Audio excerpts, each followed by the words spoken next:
monde me demande depuis le début de la semaine, alors t'es comment, t'es émue? Bah je dis non, franchement, je suis super bien, je suis heureuse de la décision que j'ai prise. Mais au départ du 1, ça faisait bizarre quand même de se dire voilà, c'est la dernière fois que je vais prendre le départ du trou numéro 1 d'un tournoi de Villette, donc ouais, forcément un peu d'émotion malgré tout.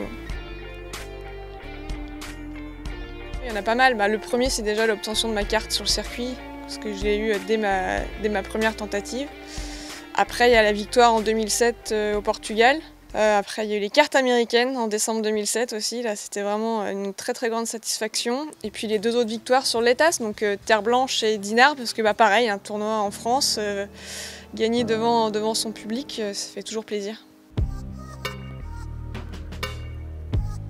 Je me suis pas dit tiens je vais arrêter dans 10 ans, dans 15 ans, dans 20 ans. Je me suis dit le jour où j'aurai plus envie de jouer, eh bien là je poserai les clubs et je ferai autre chose. Et c'est ce qui se passe aujourd'hui.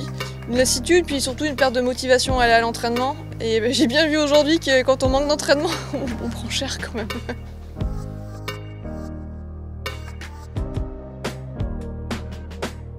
Ouais, j'en ai un petit quand même, c'est de ne pas avoir réussi à vraiment performer comme je le souhaitais aux US.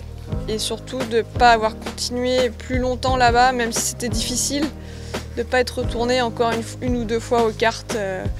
Je me rappelle que vraiment j'en pouvais plus, donc le jour où j'ai pris cette décision, elle était bonne à ce moment-là, mais avec le recul, je me dis peut-être que tu aurais pu te mettre un petit coup de pied aux fesses et y retourner encore une ou 2 fois pour vraiment aller au bout du truc, quoi.